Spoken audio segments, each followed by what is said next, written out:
Di tengah hutan yang lebat, terdapat sebuah lokasi yang dipercaya menyimpan rahasia kuno yang mengerikan. Legenda mengatakan bahwa lokasi itu adalah bekas peradaban masa lalu yang hilang. Di lokasi tersebut terdapat beberapa tempat yang dipercaya banyak dihuni makhluk-makhluk tak kasat mata. Mereka bersembunyi di dalam reruntuhan bangunan yang sudah hampir rata dengan tanah. Di dalam perjalanan menuju kota hilang di tengah hutan, Angga, Devi, Sinta, Anissa, dan Jono masuk ke dalam hutan terlarang yang dipercaya masih menyimpan misteri kota lama yang hilang. Setelah mereka mendapati bangunan tua yang sudah lapuk dan banyak yang runtuh, mereka menemukan suatu sudut ruangan yang misterius. Ketika mereka mencoba merangsek lebih dalam lagi ke dalam hutan, tidak sengaja mereka menemukan sesuatu yang unik dan menarik. Ada batu besar yang penuh dengan relief dan tulisan kuno, tertutup tanaman yang menjalar.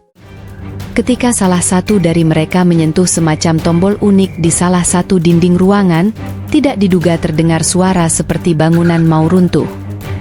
Sesaat kemudian, terbukalah pintu batu yang terkoneksi ke dalam ruangan lain, yang sebelumnya tidak nampak apapun selain puing-puing reruntuhan dan batu besar yang penuh dengan lumut dan tumbuhan liar.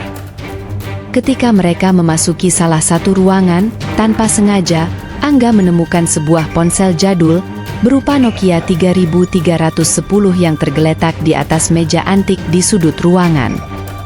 Di atas ponsel tersebut terdapat sebuah patung yang misterius.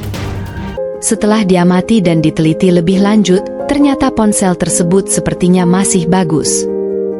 Dengan rasa penasaran, Angga mencoba menghidupkan ponsel tersebut. Alangkah terkejutnya mereka setelah ponsel berhasil hidup. Bukan nada dering Nokia 3310 atau gambar tangan dua dimensi yang nampak, akan tetapi yang muncul di hadapan mereka adalah sesosok jin perempuan yang cantik sedang melayang di udara, seakan-akan mengamati mereka berlima. Seketika mereka panik dan sontak akan meninggalkan tempat tersebut. Akan tetapi langkah mereka terhenti setelah ada suara nyaring dan merdu merasuk ke telinga mereka. "Parenti!" Sepertinya suara tersebut muncul dari makhluk kecil di hadapan mereka. Sontak mereka berlima seperti mematung, tidak bisa menggerakkan badan mereka. Setelah beberapa saat, Devi yang terkenal sangat pemberani mencoba membuka suara memecah keheningan saat itu. "Kamu siapa?" "Aku bidadari yang terperangkap dalam mainan jelek itu." "Dalam ponsel Nokia itu?" tanya Devi. "Ya. Mainan jelek yang dihidupkan oleh temanmu tadi." "Jadi kamu jin penunggu ponsel?" "Siapa bilang saya jin? Saya adalah bidadari yang cantik jelita," dengan nada menyeringai agak marah. "Bagaimana kamu bisa masuk ke dalam ponsel itu?" "Tidak akan saya jelaskan. Yang penting saya sudah bebas sekarang."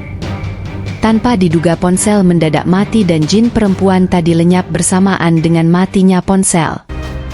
Tanpa pikir panjang, Devi melempar ponsel tersebut ke sudut ruangan, tapi tiba-tiba terdengar suara jin perempuan tadi. "Tolong aku, jika kalian mau bantu aku, akan kukabulkan 5 permintaan kalian."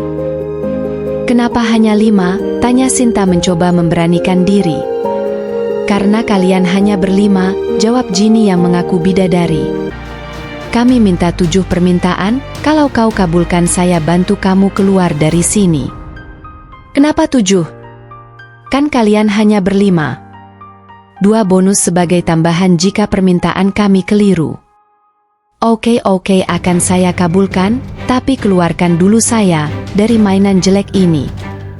"Tapi bagaimana caranya?" tanya Jono. "Cukup hidupkan ponselnya dan jaga tetap menyala, agar saya bisa terbebas dari mainan jelek ini." Sebenarnya masih banyak yang ingin mereka telusuri saat itu, sudut-sudut ruangan yang tersembunyi dan berbagai teka-teki yang menyelimutinya.